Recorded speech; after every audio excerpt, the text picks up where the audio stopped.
అందరికీ నమస్కారం. నేను మీ ఎస్కే శ్రీనివాసరావు. ఈరోజు ఈ వీడియోతో మేము ఎందుకు రావడానికి ముఖ్యమైన కారణం ఏంటంటే, రేపటి నుంచి ఎస్ఐఆర్ అంటే స్పెషల్ ఇంటెన్సివ్ రివిజన్ అనేది ఓటరు వెరిఫికేషన్ ప్రోగ్రామ్ ఒకటి జరుగుతూ ఉంది. దీని గురించి చాలామందికి చాలా అపోహలు ఉన్నాయి. ముఖ్యంగా కొందరు స్వార్థ రాజకీయ శక్తులు దీని గురించి కొన్ని సామాజిక వర్గాల్లో లేనిపోని అపోహలు కల్పిస్తూ ఈరోజు ప్రజలను భయభ్రాంతులకు గురి చేస్తున్నారు. కాబట్టి మీకు కొన్ని ముఖ్యమైన విషయాలు ఈ వీడియో ద్వారా మీకు తెలియజేద్దామని చెప్పి మీ అనుమానాలను నివృత్తి చేద్దామనే విషయంతో ఈ వీడియోతో మేము ముందుకు వస్తున్నాను. ఈ ఎస్ఐఆర్ అనే కార్యక్రమం ఈరోజు మొదలైంది ఏం కాదు, లేదు ఈరోజు ఏదో ప్రభుత్వం మొదలుపెట్టింది కాదు. ప్రతి 25 ఏళ్లకు ఒకసారి జరుగుతూ ఉంటుంది. ఇంతకుముందు 2002లో జరిగింది, అంతకుముందు కూడా ఒక 25 ఏళ్ల క్రితం జరిగింది. కాకపోతే అప్పుడు సామాజిక మాధ్యమాలు లేవు, ప్రజలకు పెద్దగా తెలియదు. కాబట్టి అధికారులు ఇంటి దగ్గరికి వచ్చి ఏదో వివరాలు అడిగితే ఆ వివరాలు ఇవ్వడం, వాళ్ళు తీసుకొని పోవడం జరిగింది. కాబట్టి ఎవరికి దీని పట్ల అవగాహన లేదు ఇంతకుముందు జరిగినప్పుడు.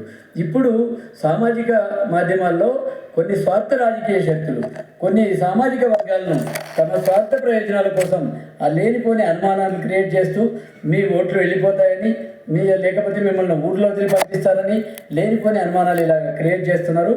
ఇది ఏమాత్రం కరెక్ట్ కాదు. సార్కు మీ ఇంటి దగ్గరికి వచ్చే బిఎల్ఓ చేసే కార్యక్రమాలు 4 క్లియర్గా మీకు చెప్పదలుచుకున్నా. 1, 2002లో మీకు ఓటు ఉండి 2026 ఓటర్ లిస్ట్లో కూడా మీ ఓట్లు 2 చోట్ల ఉంటే ఆటోమేటిక్గా మీది మ్యాపింగ్ అయిపోయి ఉంటుంది. వాళ్ళ దగ్గర ఎన్యూమరేషన్ ఫామ్ ఉంటుంది, ప్రింటెడ్ ఫాము. ఆ ప్రింటెడ్ ఫామ్స్ 2 ఇస్తారు. ఒకదానికి మీరు ఫోటో అతికించి సంతకం చేసి వాళ్ళకి ఇవ్వాలి. దాంతో మ్యాపింగ్ కార్యక్రమం పూర్తయినట్టు. ఒకవేళ 2002లో మీ ఓటర్ లిస్టులో మీ పేరు లేకుండా 2026లో మాత్రం ఉంటే, అంటే ప్రజెంట్ ఓటర్ లిస్టులో ఉంటే, మీరు మీ యొక్క తల్లి లేక తండ్రి ఎవరినైనా ఓటర్ ఐడి ఇంతకుముందు ఉన్న వాళ్ళది ఉంటుంది కదా, వాళ్ళ ఎపిక్ నెంబర్ దాంట్లో రాసి దాన్ని మీరు అవసరమైతే జిరాక్స్ కాపీ అడిగితే దాన్ని ఇచ్చారంటే ఆటోమేటిక్గా మీ యొక్క ఓటు మ్యాపింగ్ చేయబడుతుంది. ఇది 2వ ప్రక్రియ. ఇక 3వ ప్రక్రియ ఏంటంటే, మీకు ఓటే లేదు ఇంతవరకు. కాబట్టి మీరు ఓటర్గా నమోదు చేసుకోవాలంటే వాళ్ళ దగ్గర ఫామ్ 6 అనేది ఉంటుంది.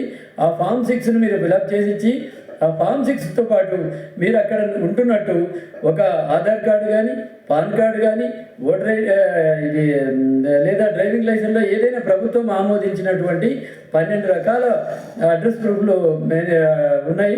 దాంట్లో ఏది ఇచ్చినా కూడా దాన్ని వాళ్ళు జిరాక్స్ కాపీ ఇచ్చి మీ ఫోటో ఇచ్చి సంతకం పెట్టిస్తే మిమ్మల్ని ఓటర్గా ఎన్రోల్ చేసి మ్యాపింగ్ చేయడం జరుగుతుంది. ఇది 3వ ప్రక్రియ. ఇక 4వ ప్రక్రియ, ఇక్కడ ఫామ్ 8 అనేది ఒకటి ఉంటుంది. ఒకవేళ మీరు వేరే నియోజకవర్గంలో మీ ఓటు ఉండి ప్రస్తుతం ఇక్కడ ఉన్నారు, ఇక్కడికి మార్చుకోవాలనుకుంటే మీరు మీ యొక్క ఫామ్ 8 ఫిలప్ చేసి వాళ్ళు అడిగినటువంటి వివరాలన్నీ మీరు సమర్పించారంటే మీరు ఇక్కడికే మీ ఓటు మార్చబడుతుంది. అదేవిధంగా వేరే పోలింగ్ బూతుల్లో ఉన్నది కూడా ఈ ఫామ్ 8 ద్వారా మీరు మార్చుకోవచ్చు అనమాట. ఇంతే తప్ప మీ ఇంటికి వచ్చిన బిఎల్ఓలు ఎలాంటి సమాచారం అడగరు, మిమ్మల్ని ఎలాంటి మీ ఓట్లు తీసేయడం కానీ, లేదు మిమ్మల్ని వేధించడం కానీ, లేదు మిమ్మల్ని మీ సామాజిక వర్గాన్ని ఇబ్బంది పెట్టడం కానీ జరగదు. కాబట్టి ఈ అపోహలను నమ్మొద్దు, ఈ పుకార్లు నమ్మొద్దు. ఈ యొక్క స్పెషల్ ఇంటెన్సివ్ రివిజన్లో అందరూ పాల్గొని మీ ఓట్లు ఉన్నాయో లేదో చెక్ చేసుకొని, లేని ఓట్లు నమోదు చేసుకొని మీరు సహకరించవలసిందిగా కోరుతూ, ఇలాంటి పుకార్లు పుట్టించే వాళ్ళను మీరు నమ్మొద్దు. మీకు ఎలాంటి అనుమానాలున్నా బిఎల్ఓల దగ్గరికి కానీ, లేదా మీకు దగ్గరలో ఉన్నటువంటి తెలుగుదేశం పార్టీకి సంబంధించిన ప్రజాప్రతినిధులు ఎవరున్నా వారిని అడిగినట్లయితే వారు నాలాగే ఇప్పుడు నేను చెప్పినట్టు మీకు అన్ని వివరాలు ఇంకా కులంకుషంగా వివరించడం జరుగుతుంది. కాబట్టి ఈ కార్యక్రమానికి మీరందరూ కూడా సహకరించవలసిందిగా కోరుకుంటూ ధన్యవాదాలు తెలియజేస్తున్నాను. జై హింద్.